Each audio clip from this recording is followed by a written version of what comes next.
Mil gracias, Ernesto, por estar acá, de verdad. Te agradezco muchísimo que hayas venido a este programa. Oye, para empezar, ¿qué te parece que la imagen, dónde se arregla la primera dama cubana? Eso está tremendo. Mira, eso es la evidencia de un gusto petrificado en la historia, en el pasado. Yo creo que si algo necesita esa nueva gestión o ese nuevo gobierno es una modernización. Sí. Y eso empieza por la exterioridad también. O sea, y empieza también por el hashtag somos continuidad. ¿Podemos contestar? ¿Te molesta? Claro. No. Sí, yo creo que... Sí, buenas noches. Sí, buenas noches, Juan Juan. Muy buenas noches. ¿Con quién hablo? Con Milagro Brito. Hola, Milagro Brito. Es un placer hablar con usted. La primera dama le hicieron un vestido que era como un carnaval, en rojo, con un pino verde en el centro, corto. Una primera dama se viste elegante pero discreta. Bueno, pero igual la señora que tiene su tatuajito y sus piernas bonitas, igual lo que quería era lucir, ¿no? Bueno, pero una primera dama es una primera dama. El que le hizo ese traje fue para irse de ella. Ay, Dios, ¿segura? Sí, eso es verdad, eso es verdad. Ok, muchísimas gracias, mi amiga, de verdad, gracias. No, pero lo que sí es cierto es que hace falta una asesoría mejor si ellos quieren mostrar un nuevo rostro de país o dar la impresión de un cambio, de una transformación. Sí. Que cambien de verdad, cambien de verdad. Aunque también es verdad que muchos clientes llegan a las estéticas y le dicen, yo quiero que me haga algo. Es verdad, sí.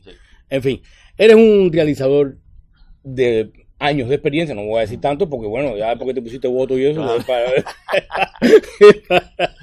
no, hermano, de verdad, eres un realizador de muchísimos años de experiencia y esa experiencia creo yo que te ha dado la posibilidad de tantear el resultado de las obras que estás haciendo en el momento que salga. ¿Cómo se te ocurre en años de reggaetón pues hacer Lezama Lima?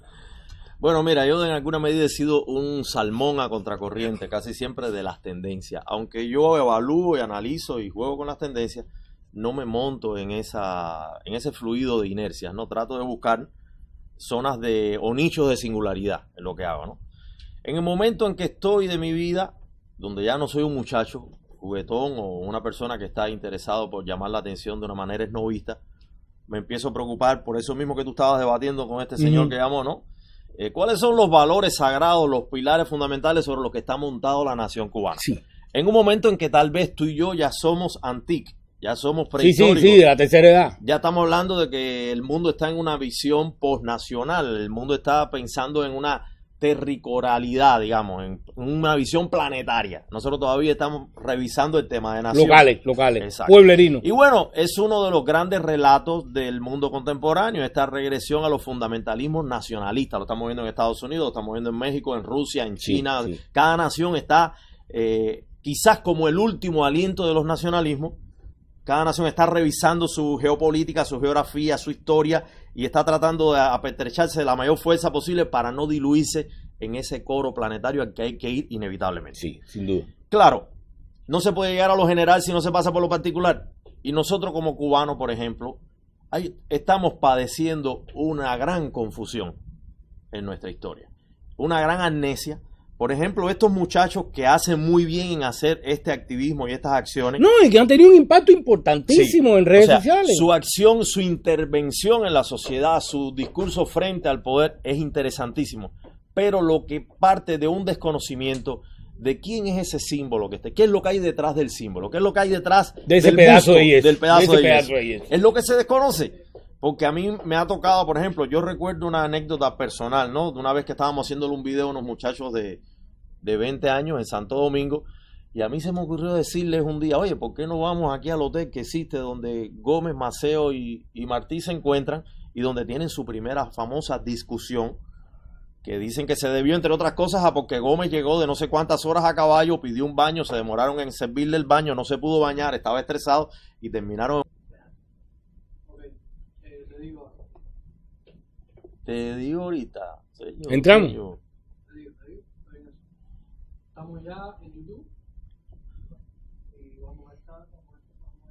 Sí, ya vi que creo que estamos al aire, nos dio un bajón, pero sí estamos al aire. Estamos al aire. No obstante, las personas, si están viendo la señal, por favor, denos un like, y así sabemos, o un corazoncito, denos alguna señal de que están viendo la transmisión. Mi opinión es que siento que el clandestino está haciendo lo correcto con disparar. Sí, ya, lo que no ha sabido elegir a qué pájaro al target de la manada hay que dispararle, ¿no? Esa parvada de pájaro, ¿a cuál hay que tirarle? Entonces, es lo que tú dices, Martí no debe ser la diana, porque Martí es de las pocas cosas sagradas que nos quedan. Y que nos une. Exacto. Yo y siempre además, digo Martí, la Virgen de la Caridad del Cobre. Hay 4, la bandera, el escudo, claro. 4 símbolos nada más que nos unen. y bueno, Vamos a aprovechar también eso. con la historia de los mambises que estaban dispuestos a dar su vida por ese pedazo de tela, hoy no significa lo mismo. ¿Por qué? Porque también hay un deterioro de toda esa simbología, ¿no? Ahora, lo que sí estoy en contra yo y me he propuesto con este documental de Lezama, porque Lezama es un hombre que atraviesa secularmente el siglo XX y vive toda la conflictualidad de la historia de Cuba desde el nacimiento de la República hasta los primeros 16 años de la vino Revolución. uno de los escritores más polémicos. Exacto. Pero, por ejemplo, no sé si tú sabes, y mucha gente puede que desconozca esto, la familia de Lezama es una familia pobre, entre otras cosas, porque dedican toda su finanza y su riqueza por el parte de la madre de Rosa Lima a financiar la guerra de independencia de Martí. O sea, eso no se dice. Entonces, como eso, hay millones de relatos detrás de todos estos hombres que están hilvanados y que es lo que yo creo que hay que... Por eso hago un documental de Lezama, o sea, porque yo Pero creo en que es este un total documental- desconocido. Obvio. Nadie sabe quién es Lezama. Fíjate. Todo el mundo dice un gordo y erático, hermético que fue sancionado y que fue sentenciado y que Parametrado, borrado la historia. que sí. Pero ya la gente no ha leído ni un beso de Lezama ni sabe nada de la historia de Lezama. Pero no de Lezama, la gente no sabe de la vida de Martí. Claro, pero O sea, en este documental, que prácticamente un largometraje, Claro, un documental porque de 2 horas. estaba bastante largo, no criticándolo, sino que no en el sentido, yo entendía documental, una cosa más. Claro. más Sí, es corta. un género documental largometraje. digamos. Ya. En ese documental, ¿cuál es tu idea? ¿Mostrar al Lezama Humanizarlo. humano o al Lezama mito, al Lezama leyenda? Yo creo que hay una media entre el mito, la leyenda y el ser humano. Y el cubano criollo sabroso que fue Lezama. Hablábamos hace un rato tú y yo de Nicolás Guillén. Dicen que los diálogos de Guillén con Lezama eran delirantes, que la gente no paraba de reírse, Sí. porque los dos eran de una simpatía Sí. y se amaban. Eso es una cosa interesante. Lezama, que era un católico, que era de alguna manera un ortodoxo por algún lado, y Guillén, que era un comunista, eran capaces de abrazarse, quererse y pasarla maravillosamente bien. Y en la revista Orígenes había de todas las todo, tendencias, de todo. todas. Habían liberales, habían católicos, comunistas, o sea, imagínate tú, conservadores. Sí, qué clase de democracia, ¿no? Que de a lo que saber hay que- juntarse y saber hay que llevarse aspirar a bien, eso, saber que- respetar y tú la ves esa opinión del foto otro. y están sentados en una mesa cada uno de una tendencia política, religiosa, filosófica diferente, y todos son amigos, todos se apoyaban, todos compartían un mismo gusto por la cubanidad y una misma pasión por la cubanidad. Entonces yo creo que a eso es a lo que hay que aspirar en la Cuba plural del futuro. Sí. Que ojo, yo no digo la Cuba democrática. A mí me parece que cuando lleguemos a Sí, ese vamos cambio... por partes. Primero caminamos y después corremos. No, y por una cuestión, tal vez cuando lleguemos a ese momento ya la democracia también va a ser un hecho fallido, digno de revisarse. Claro. Porque mira lo que están haciendo las grandes democracias occidentales. Claro. También es un fracaso. Sí, donde quiera hay Entonces, problemas. Cuba tendrá que plantearse otra cosa. Pero para entender cuál es el paso que hay que dar, porque Lezama lo decía, Lezama decía, Cuba es tan especial y Cuba es tan mágica que Cuba construye sus catedrales en el futuro. Lezama lo primero que le aporta a todas esas generaciones de la Segunda República y a las de los primeros años de la Revolución es una idea de país, un concepto y un proyecto de nación, que es de lo que carecen muchos de estos jóvenes que están haciendo estas acciones. Yo no te digo que no hay algunos que sí, porque por ejemplo yo conozco algunos, por ejemplo conozco el proyecto de Luis Manuel Otero Alcántara. Sí. Ese grupo, el No, proyecto no San generalizo, Isidro, no generalizo. esa gente tiene un proyecto de nación y esa gente tiene una clarividencia tremenda de todo lo que está pasando en Cuba, de lo que hay que castigar, atajar, de lo que hay que perdonar, o sea, y un proyecto de reconstrucción desde las artes y desde la cultura, eso es maravilloso. Pero otra cosa es ir decapitando bustos por ahí, o sea, eso me parece loco, ¿no? Porque Decapitando eso hicieron los jacobinos, se Sí, excedieron tanto que empezaron a arrancarse las cabezas entre ellos mismos. Y nosotros, al contrario, y nuestra historia va de fracturas en fracturas, de machetazo en machetazo. Eso es lo primero que tenemos que cambiar si queremos inventar una nueva Cuba. Establecer una continuidad. Hay que pasar de una etapa anterior a una etapa posterior, pero sin violencia, y hay que buscar un diálogo. Hay que buscar un diálogo negociador. Y con ese poder que está allí, hay que buscar los nichos de negociación, porque los tiene que haber. Lo que Y pasa- negociación no quiere decir, porque a veces entendemos No es mal la palabra claudicación, negociación. ni es olvido, ni es perdón absoluto. Exacto. No. O sea, hay algunas páginas que se pueden pasar porque están dentro del rango de los errores Sí. humanos. Y hay Y páginas hay, que no se otras, pueden y hay perdonar. otras que son baches tan grandes que hay que Exacto, pararse ahí. exacto, que hay Oye, que llevarlo a un juzgado, eso está claro. para llegar al Lezama que tú buscabas, tuviste que forzosamente entrevistarte con muchísima gente que piensa diferente. Totalmente. Con muchísima gente que ve a la misma persona desde puntos de vista muy separados.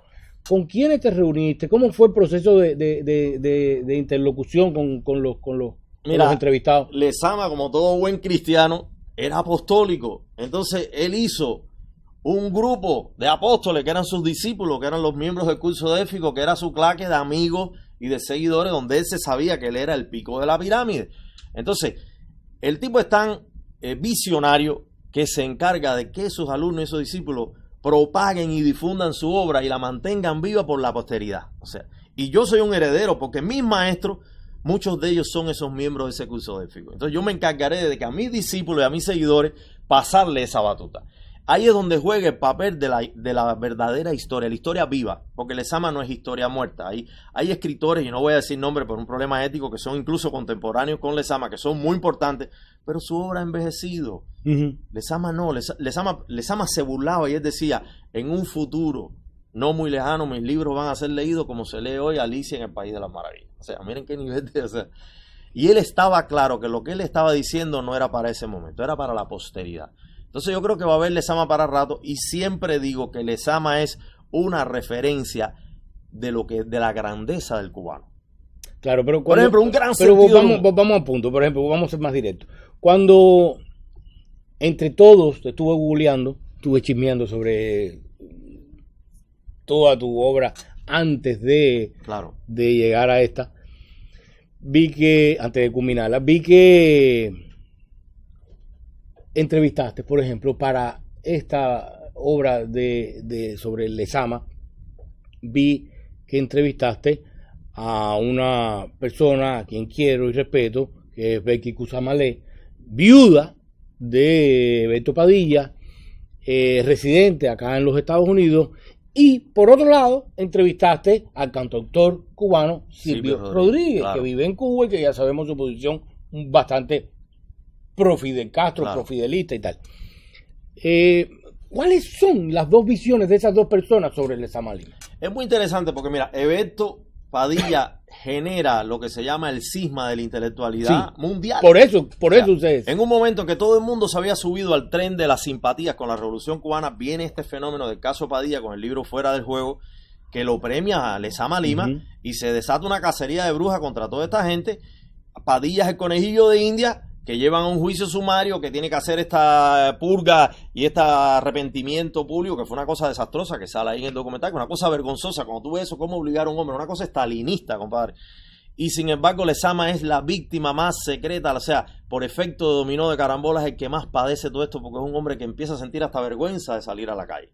Entonces yo narro en los últimos 15 minutos todo el proceso del caso Padilla, que divide la intelectualidad mundial en la mitad a favor de la Revolución Cubana y la otra mitad en contra. Hay un libro buenísimo de George Edwards, claro, que fue uno de los miembros de ese jurado. Claro. Cohen, Edwards, Manuel Díaz Martínez y José Lezama Lima son los jurados de eso.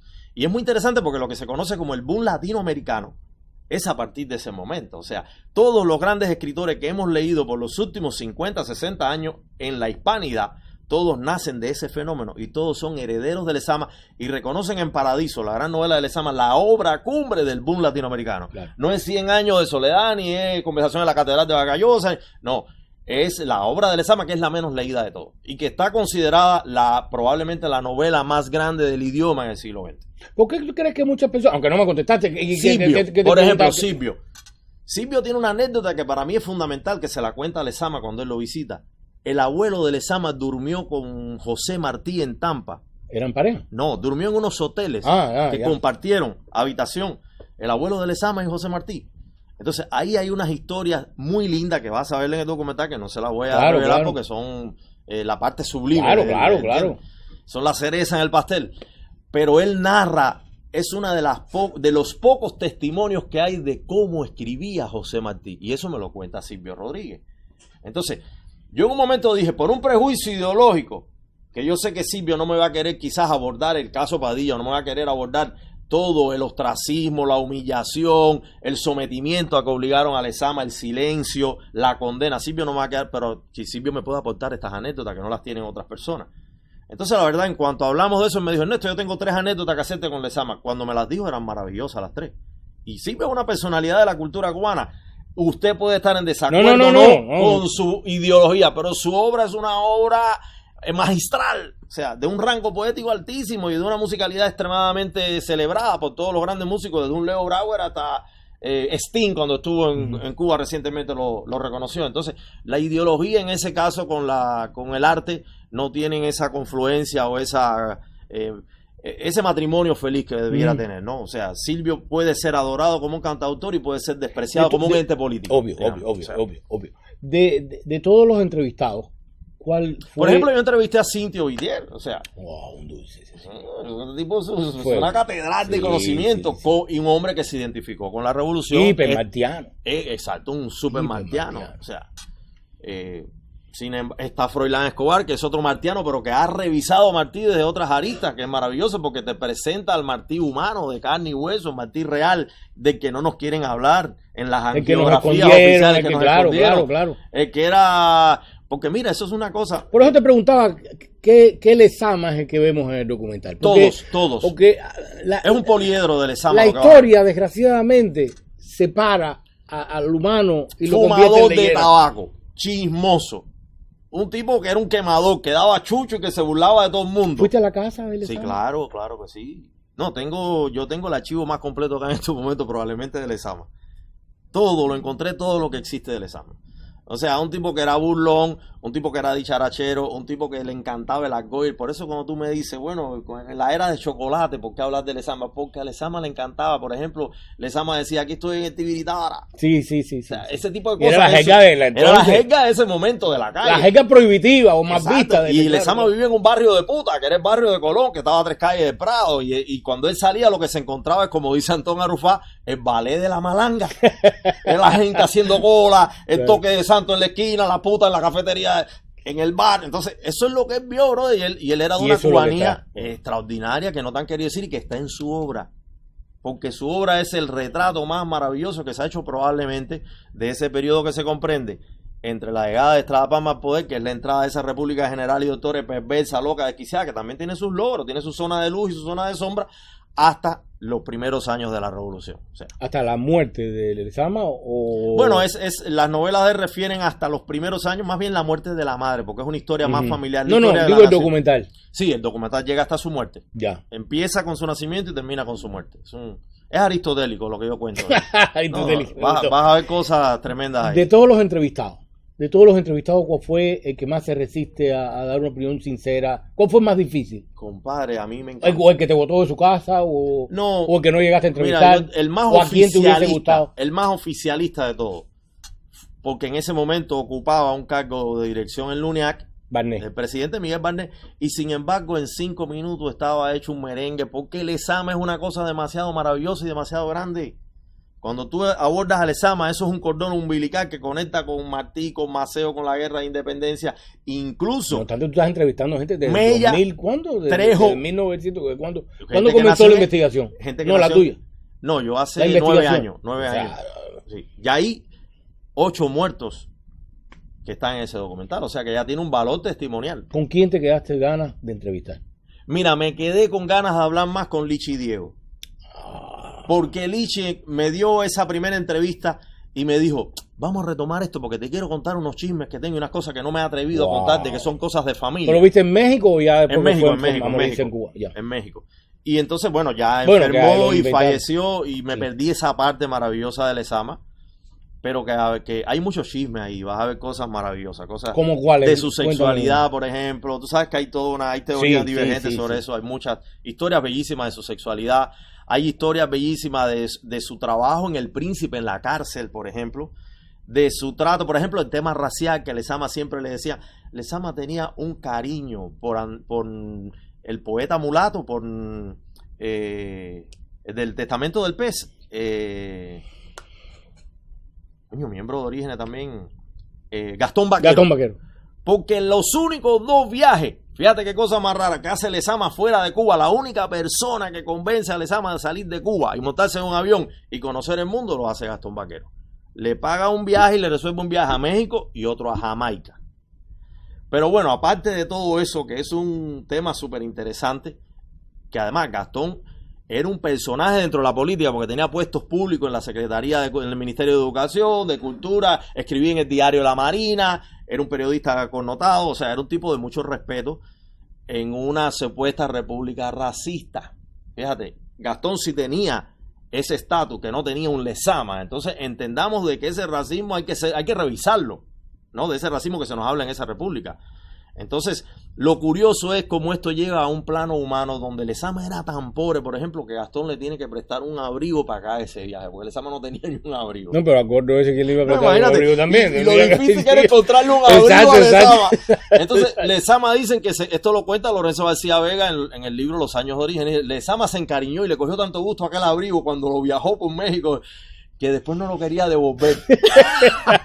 Entonces Gastón le pedía el abrigo. Oye, mi abrigo, viejo. Y Lezama se lo envió. Y terminaron casi en un disgusto. Mira el nivel de pobreza en que estaban esa gente, brother. O sea. Sí. Entonces esas son las intríngules humanas que hay que contarlas porque esa gente eran de carne y hueso y eran reales.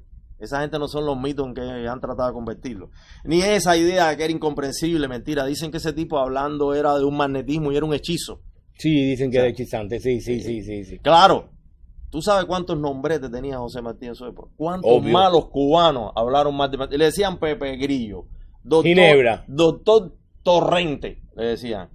Y Cristo Inútil, Pepe Ginebrita, Grandilocuente no sé qué cosa, Pidigüeño no sé qué cosa. O sea, todos eran detractores o todos descalificadores de Martí. O sea, el hombre que inventó Cuba. Vamos a hablarlo en claro. Colón descubrió la tierra, pero el que inventó Cuba es José Martí.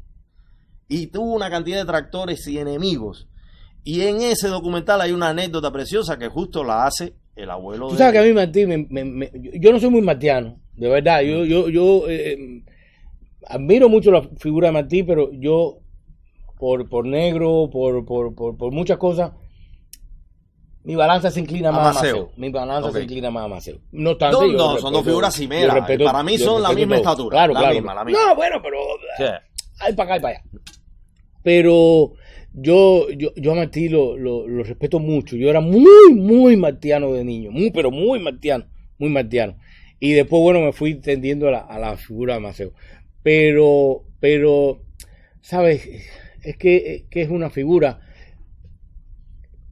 que todo el mundo lo debe amar. Porque, al margen que te guste o no te guste, no importa, por su obra, tú te das cuenta que quizás vivir tanto tiempo fuera de Cuba, porque vivió más tiempo fuera de Cuba que dentro de Cuba, quizás por vivir tanto tiempo fuera de Cuba, quizás por esa nostalgia del emigrante, pintó una Cuba que no existía realmente, y es tan bella que nos enamoró. Sin embargo, en uno de los libros de la obra completa de Martí, hay una donde él dice creo que son no me acuerdo el número, pero los paisajes del mundo que más le han llamado la atención. Ninguno es cubano. Ninguno. La Alhambra, no sé, tiene varios, ni uno es cubano. Sin embargo, se dice que después de la investigación que hace Alexander von Humboldt, el varón, no hay un texto que relate más la naturaleza cubana como el diario de Martí, que es de 30 y tantos días.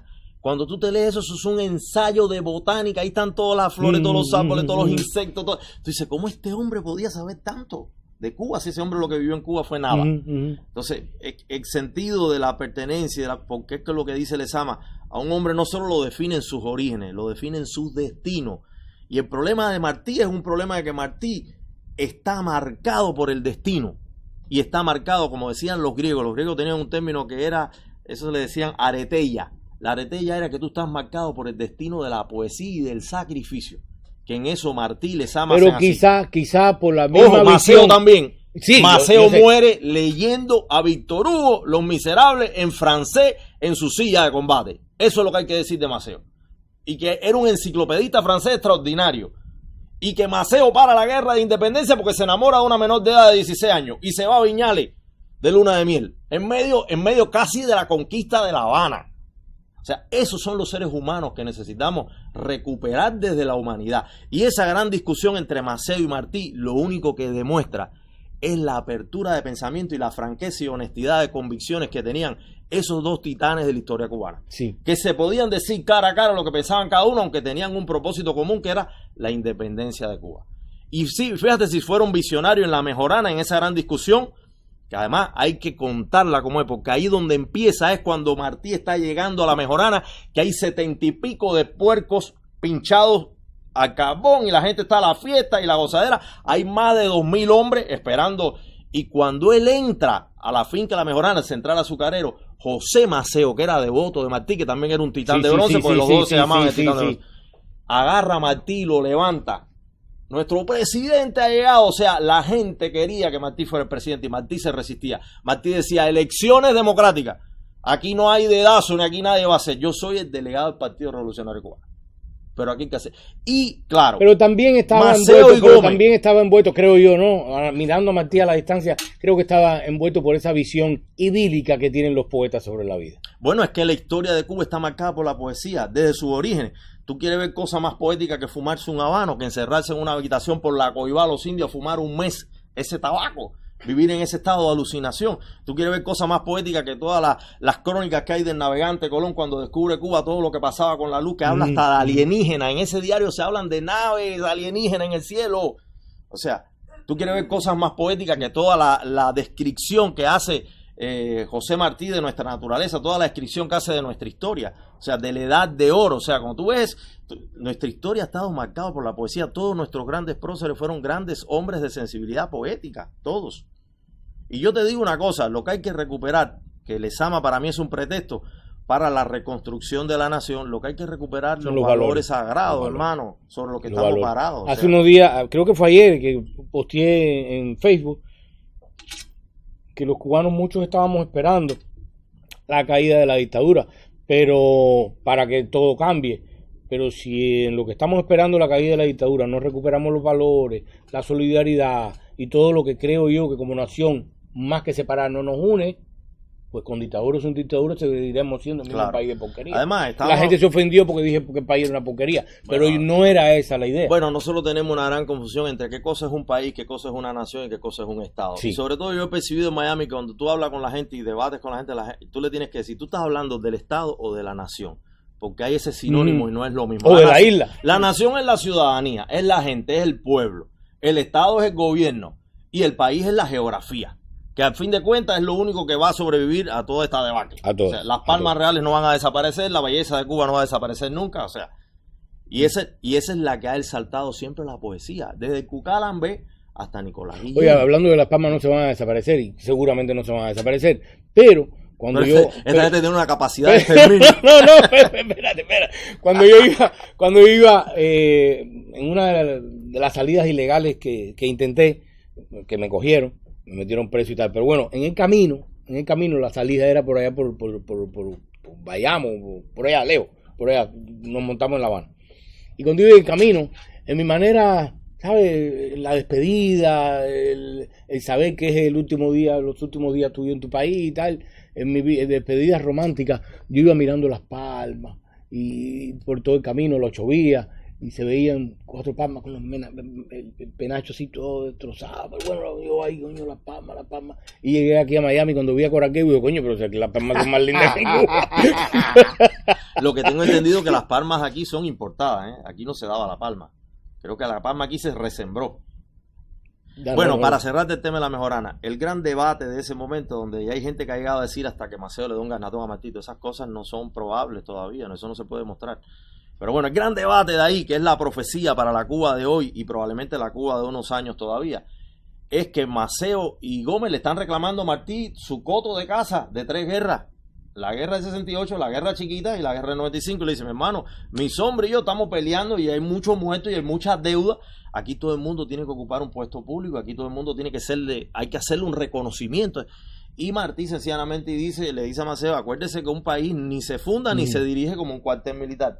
¿Qué estamos viendo en la Cuba de hoy? Un concepto totalmente antimartiano. O sea, estamos viendo un país secuestrado por una oligarquía, por una plutocracia militarista que está utilizando el Estado como una empresa privada a su conveniencia dinástica y oligárquica. Y al Ministerio de Justicia como su propio bufete privado. Claro, Sí, claro. Lo que profetizó Martí terminó cumpliéndose. Entonces, al final en ese debate llevaba más razón Martí que Maceo.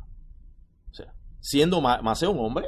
Sí, sin duda, sin duda. Por favor. No tengo la menor duda. Fíjate si la historia es poderosa, fíjate si la poesía es poderosa. Cuando tú entras a ese hotel Inglaterra todavía frente al Parque Central, lo primero que tú te encuentras en una urna acristalada es un original de la oda que le escribe Julián del Casal a General Maceo cuando Maceo regresa, que le permiten una entrada. Dicen que ese viaje fue una cosa extraordinaria, que Maceo paralizó La Habana. Dice que todas las mujeres, porque era un tipo tan guapo, tan elegante, era el hombre mejor vestido de su época. No, y además envuelto en todo el mito de un héroe hombre, invencible. sí, ¿no? claro. Pero incluso dicen que ahí se dan unas situaciones incluso de reto a duelo con generales españoles que por celo, por ver que sus mujeres españolas iban a celebrar al mulato bello. Entonces dicen que Maceo paró el tráfico, entonces Parque Central. Que no era tan mulato, que era más negro que mulato. Exacto, no es mulato negro. Y además, sí. ponlo en la manigua, no sé qué, el sol, Claro. no hay aire acondicionado, no hay... Pero bueno, que es un hombre de una aristocracia. Sí, y yo se lo digo a mis amigos negros y mulatos, le digo, coño, ustedes tienen que leer a Maceo. No puedes estar hablando de Maceo si no saben la vida de Maceo. Maceo era uno de los hombres más. Maceo dirigió una de las 4 compañías que construyó el canal de Panamá, señores. Tú sabes que te den ese cargo en su época, que está considerada la obra más importante. O sea, atravesar un continente con un canal de agua, y Maceo lideró una de esas 4 compañías. O sea, Maceo puso un central azucarero con una empresa cafetalera en Costa Rica, donde le dio de comer a miles y miles de veteranos de la guerra de independencia cubana. Maceo era un hombre que mandaba a lavar su ropa de campaña a Nueva York y a Veracruz. Aquí. Por favor, en barco, estando en la Manigua. Maceo tenía un historiador al lado que era Argentel Miró, que era un vasco que al estilo napoleónico iba llevando las crónicas de la guerra, y por eso hoy es que podemos saber detalle a detalle. Maceo tenía una estructura militar que Maceo con 11 años, ubícate, era el líder de todos sus hermanos y era el menor. Y todos los otros tenían de 18 para arriba. Ubícate qué clase de inteligencia. Eso de Maceo era tartamudo. Sí, no sé si tú lo sabes. sé, y le tenía miedo a las cucarachas, sí, lo sé. Tú sabes que los Lo sé. tartamudos porque tienen una Es que- agilidad que- de que- pensamiento que va por encima de su capacidad expresiva. Entonces, hay millones de cosas que se pueden hablar de Maceo que la gente desconoce. O sea, Yo tengo una historia muy cercana a Maceo, porque creo que te lo hice en ese momentico, porque el padre de mi abuelo, sí, por allá, tu bisabuelo. mi bisabuelo, fue Mambí. Y Maceo lo hace soldado después del cruce de la trocha de Mariela Majana. Y cuando están después de, ¿sabes?, combate, cansado y no sé qué, no sé cuánto, pues lo asciende a soldado. Y para este señor, según su diario de lucha, de su diario de campaña, pues aquel empezó a describir al Maceo, pero un Maceo muy idílico, un Maceo, describe el sudor de Maceo, él describe el tono de hablar de Maceo, él describe la mirada, el brillo de los ojos de Maceo, o sea, una mirada muy gay sobre un guerrero. Como la que tiene Julián de Casal. Obvio. Es de fascinación por el macho también. O sea. Exacto. Y después, Maceo, después del combate que cae, que cae herido, uno de los que carga el cuerpo herido de Maceo es este familiar mío, que se embarra con la sangre de Maceo. Y él lo escribe, y está escrito, y él lo escribe y habla de la sangre del titán y del hombre que la amó y no sé qué. Y resulta que el tipo era un mambí, es verdad, todo un guerrero, y era gay. Y era gay, pero muerto con Maceo como un camión. Dios mío. Oye, nada, Oye, hermano, se nos pues acaba nada. el tiempo, tú sabes que esta gente... Viernes ¿A qué hora? ¿Dónde? 7:30 de la noche en la Casa del Ballet, Ok. que es el ¿Qué Miami Hispanic Cultural Art Center, que está en la 111 del Southwest y la Quinta Avenida, ahí donde se conjunta más o menos Brickell y el Downtown. por ahí. Ok. Nada, ahí Vamos nos a hacer la vemos. exhibición del documental del Lesama. El Ahí- viernes a las 7:30 de la Ahí tarde. nos vemos. Si nos da la posibilidad, nos pasas todos Claro. los datos para ponerlos en la página nuestra. Claro que sí, hermano. Muchísimas Oye, gracias. por Oye, tu que se invitación. repita, que se Coño, repita. Un cuando ustedes placerazo desean, conversar cuando ustedes contigo. desean. Y usted, nada, nos vemos mañana aquí, si Dios quiere y el diablo lo permite. Chau, chau.